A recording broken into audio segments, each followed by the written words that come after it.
అమెరికాలోని ఓ రచయిత రాసిన స్టోరీ బుక్ వైరల్ గా మారింది. ఎందుకంటే ఆమె రాసిన పుస్తకమే ఆమెను పోలీసులకు పట్టించింది. ఆ మోస్ట్ ఇంట్రెస్టింగ్ స్టోరీ ఏంటో చూద్దాం.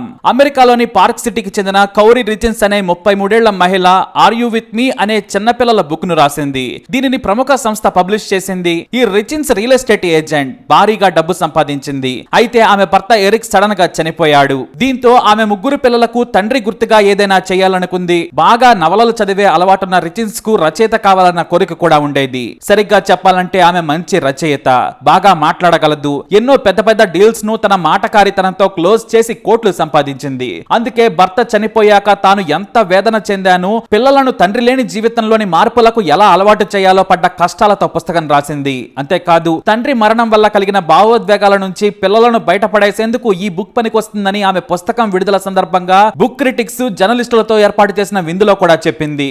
సరిగ్గా తన భర్త ఎరిక్ చనిపోయిన ఏడాది తర్వాత మార్చి 7న are you with me book ను విడుదల చేసింది రిచెన్స్.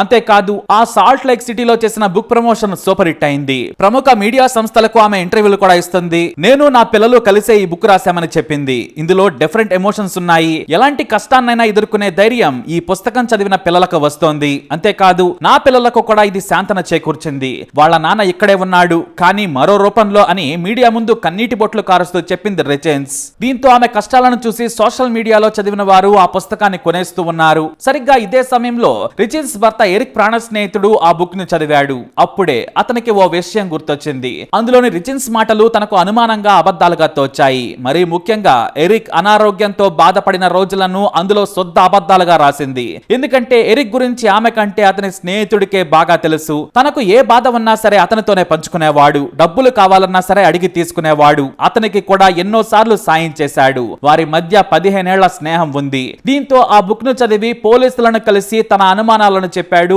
ఎరిక్ స్నేహితుడు. తన భార్య తనకు విషం కలిపి ఇస్తున్నట్లుగా ఉంది. ఏదో స్లో పాయిజన్ నన్ను దహించి వేస్తోంది. బహుశా నేను చనిపోతానేమో అన్నాడట. దీంతో నీకు భయం వేస్తే నా దగ్గరకు వచ్చేయి, ఆమెకు దూరంగా ఉండు, నీకు నేను సాయం చేస్తానని చెప్పాడట ఆ ఫ్రెండ్. కానీ నన్ను బాగా చూసుకుంటున్నట్లు పిల్లల ముందు కనిపిస్తోంది. బయట ప్రపంచానికి మేము అన్యోన్య దంపతులం. కానీ ఏదో నా ఆరోగ్యాన్ని పాడు చేసేస్తోంది. పిల్లలకు దూరంగా ఎలా రావాలి? నేను లేకుంటే తాను వారిని ఏమైనా చేస్తుందేమోనని కన్నీళ్లు పెట్టుకున్నాడని పోలీసులకు చెప్పాడు ఆ స్నేహితుడు. వెంటనే విచారణ మొదలు పెట్టారు కౌంటీ పోలీసులు. ఆ తర్వాత ఇన్వెస్టిగేషన్ చేశారు. ఆ ఇన్వెస్టిగేషన్ ని బేస్ చేసుకుని న్యూయార్క్ టైమ్స్ ఓ కథనం రాసింది. సరిగ్గా ఆ కథనం ప్రకారం వెళితే మార్చి 3, 2022 రిచెన్స్ తన భర్తకు పార్టీ ఇచ్చింది. ఎందుకంటే ఒక బిగ్ రియల్ ఎస్టేట్ డీల్ ను క్లోజ్ చేసింది. దానివల్ల కమిషన్ కూడా భారీగా వస్తుంది. ఇక రాత్రి 9 గంటలకు తమ పర్సనల్ బెడ్రూమ్ లో కూర్చున్నారు భార్యాభర్తలు. పిల్లలు వారి బెడ్రూమ్ లో పడుకుంటూ ఉన్నారు. మాస్కో మ్యూల్ అనే కాక్టైల్ ను కిచెన్ లోకి వెళ్లి కలిపి తీసుకొచ్చింది. బెడ్రూమ్ లో కూర్చొని ఇద్దరు తాగుతున్నారు. ఆ తర్వాత మద్యం తాగి భోజనం చేసి ఇద్దరు పడుకున్నారు. రాత్రి 9 గంటల సమయంలో తమ పిల్లల రూమ్ నుంచి ఏదో శబ్దం రావడంతో నిద్ర లేచి వెళ్ళింది రిచెన్స్. వారిలో ఒకరు పీడకలతో గట్టిగా అరిచారని గుర్తించింది. పిల్లల పక్కనే కాసేపు కూర్చొని మళ్లీ తమ బెడ్రూమ్ కి వచ్చింది.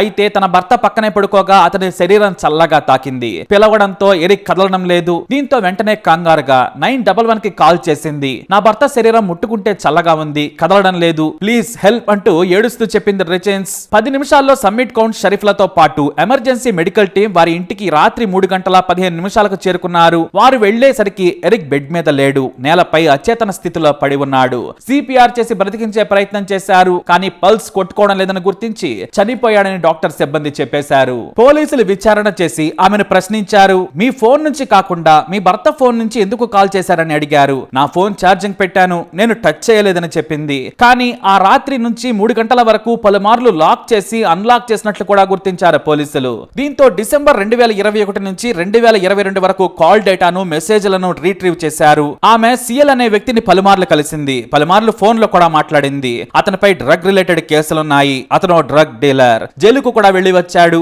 అయితే అతడిని నాకు మైకేల్ జాన్సన్ స్టఫ్ కావాలని అడిగింది. అంటే ఏమాత్రం పోలీసులకు ప్రూఫ్ లేకుండా భర్తను చంపే డ్రగ్ కావాలని. ఆ సిఎల్ దాదాపుగా $900కు 15 నుంచి 30 ఫెంటానిల్ అనే మాత్రలు అమ్మాడు. ఫిబ్రవరి 14, 2022న వ్యాలంటైన్స్ డే డిన్నర్ పార్టీని ఎరిక్ స్నేహితుడు ఇచ్చాడు. అక్కడే తన ఆరోగ్యం గురించి కలత చెందిన ఎరిక్ నా భార్య నన్ను విషమిచ్చి చంపేస్తుందని అతనికి చెప్పాడు. ఇది జరిగిన కొన్నాళ్లకే మరికొన్ని మాత్రలను కూడా కొనుగోలు చేసింది.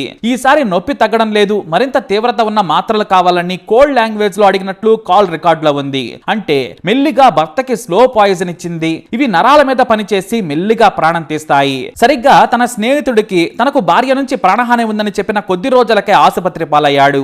ఆ తర్వాత మరో $900 పెట్టి మందులు కొనుగోలు చేసినట్లు గుర్తించారు పోలీసులు.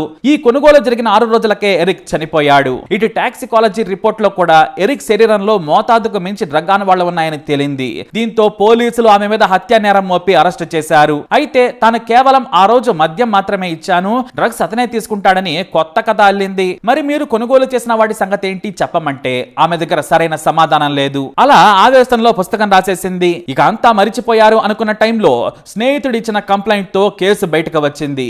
ఎరిక్ మరణానికి కారణం రిచిన్స్ అని పోలీసులు తెలిపారు. అయితే ఎందుకు చంపిందనేది పోలీసులు కారణం చెప్పలేదు. ఆమెను విచారిస్తే తేలుతుంది అని చెప్పారు. ఇక తన 3 పిల్లల బాధ్యతను చూసేందుకు ప్రత్యేక ఏర్పాట్లు చేశారు అధికారులు. అలా ఆమె రాసిన పుస్తకం ఇలా నేరాన్ని బయటపెట్టింది. ఓ స్నేహితుడి అనుమానమే రిచిన్స్ ను పట్టించిందని చెప్పవచ్చు. అమెరికాలో ఇది సెన్సేషన్ గా మారింది. మరి ఈ థ్రిల్లింగ్ స్టోరీపై మీ అభిప్రాయాన్ని కమెంట్ ద్వారా తెలియజేయండి. వీడియోని లైక్ చేయండి, షేర్ చేయండి, మా ఛానల్ ని సబ్స్క్రైబ్ చేసుకోండి.